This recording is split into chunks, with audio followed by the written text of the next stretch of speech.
활발하게 100살까지 건강업, 울산업. 안녕하세요, 박성은입니다. 본격적인 무더위가 시작됐습니다. 무더운 여름에 걸리는 질병으로 흔히들 식중독 그리고 온열 질환 등을 떠올리게 되는데요. 이뿐 아니라 겪어본 사람만 안다는 무시무시한 질병, 바로 요로결석이 많이 발생하는 계절이기도 합니다.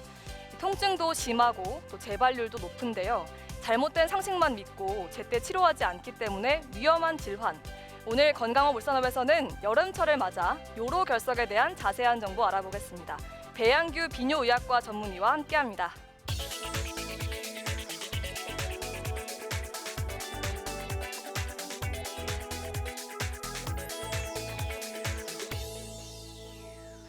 네, 선생님. 땀을 많이 흘리는 여름에 요로결석이 많이 생긴다고 하던데요. 실제로는 어떤가요?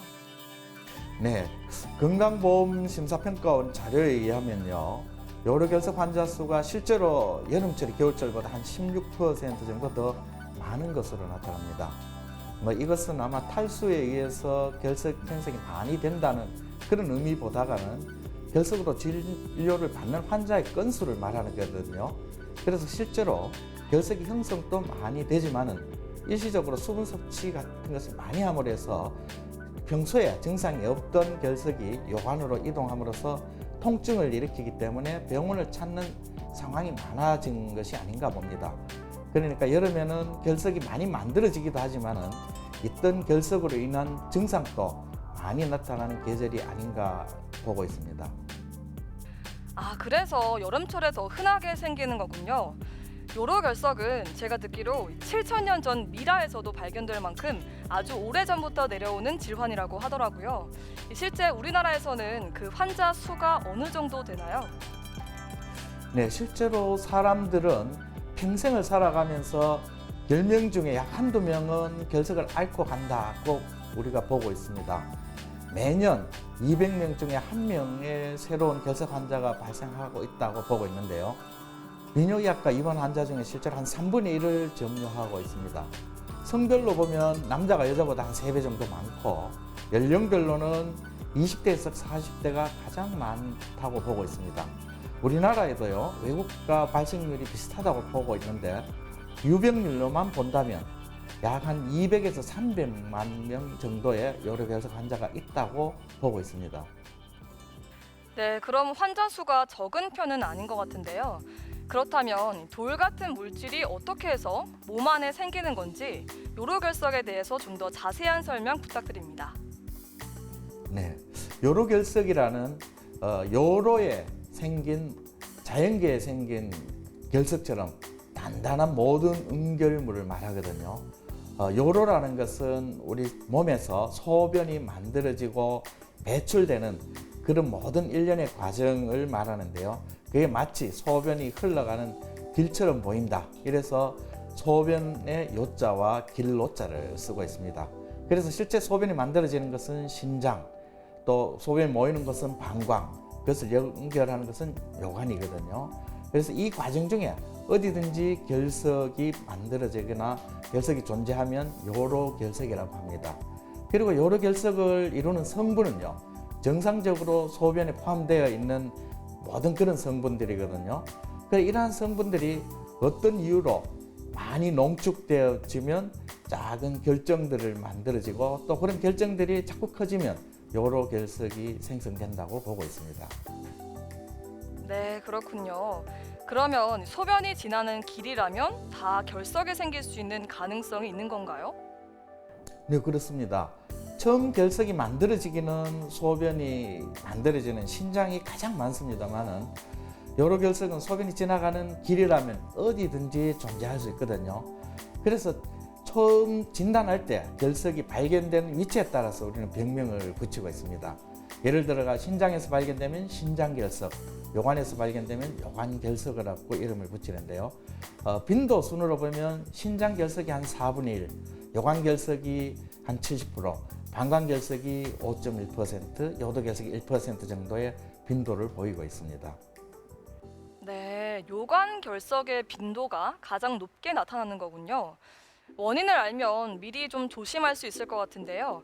이런 요로결석을 생기게 하는 특별한 원인이 있을까요? 네, 그렇습니다. 요로결석의 가장 근본적인 원인은 소변 속에 있는 결석 성분의 농도가 높아지는 것이거든요. 그중에 가장 직접적이고 중요한 인자는 탈수입니다. 아무리 같은 양이라도 물기가 적으면 탈수가 많이 되면 농도가 많이 올라가게 되겠죠. 그리고 또 한 가지 간과할 수 없는 것은 결석의 성분이 직접 되는 수산염이나 요산, 칼슘 등이 많이 함유된 음식물을 많이 섭취한다든지 아니면 또 병적인 현상으로 신진대사에 어떤 장애가 있거나 특별한 질환이 있을 때 소변 속의 결석 성분의 농도를 높이는 그런 상황이 될 수도 있습니다. 네, 요로결석이 생기면 옆구리가 아프다 이렇게 듣긴 했는데요. 평소에 어떤 증상이 나타날까요? 네, 실제로 요로결석이 신장 내에만 머문다 이럴 때는 별 증상이 없는 경우가 대부분입니다. 그렇지만 요로결석이 신장을 벗어나서 움직일 때 이때 증상을 나타내기 시작하는데 아주 격심한 통증이 결석이 있는 쪽에 옆구리나 복부 쪽에서 생겨서 아랫배 쪽이나 대퇴부로 쭉 뻗칩니다. 이런 통증들은 자세를 어떻게 바꾸어도 참을 수가 없습니다. 그래서 환자는 방을 이리저리 막 기어다니면서 식은땀을 흘리죠. 그런데 이런 통증은 특징적인 것이 몇 분 또는 몇 시간 지속돼가도 사라지기도 합니다. 이런 간헐적인 형태를 보이기도 하는데요. 이런 갑작스러운 통증이 간헐적으로 보이기 때문에 응급 상황을 유발하기도 합니다. 네, 이 통증이 나타났다가 사라지기도 한다니까 무심코 넘기는 분들도 있을 것 같은데요. 이런 경우 어떤 문제점이 더 나타날 수 있을까요? 요로결석 통증이 있다가 없다가는 그런 간헐적인 성격을 갖고 있기 때문에 통증이 없다고 해서 결석이 배출되었다 이렇게 볼 수는 없습니다.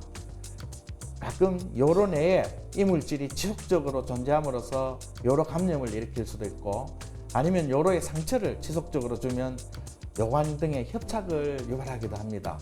또한 이로 인해서 신장 기능에 심한 손상을 가져오기도 하죠.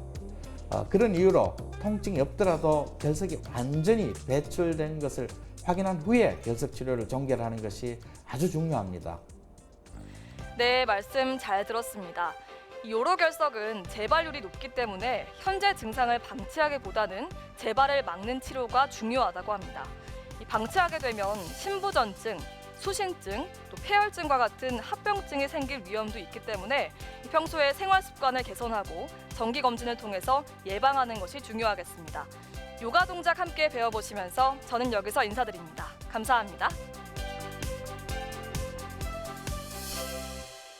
안녕하세요. 요가 강사 이예진입니다. 오늘 저와 함께 배워보실 자세는 척추 전체를 순환시켜주면서 만성 피로에 도움이 되는 자세입니다. 자, 먼저 자리에 엎드려 주세요. 자, 다리는 골반 넓이로 벌려 발등을 내려놓고 양손은 가슴 옆에 손바닥 바닥 짚어주세요.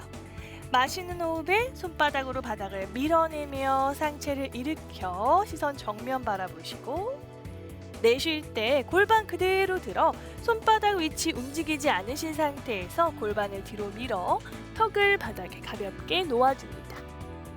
마시는 호흡에 다시 상체 앞으로 오셔서 천천히 허벅지 바닥, 고개 들어 시선 정면 바라보시고 이때 어깨가 으쓱 올라가지 않도록 어깨는 아래쪽으로 끌어내려 주세요. 내쉬는 호흡에 그대로 골반 들어 척추를 뒤로 길게 밀어내며 턱 바닥에 내려놓습니다. 턱이 바닥에 닿지 않는다면 가능하신 만큼만 바닥을 향해 눌러주세요. 자, 천천히 10번 반복해줍니다.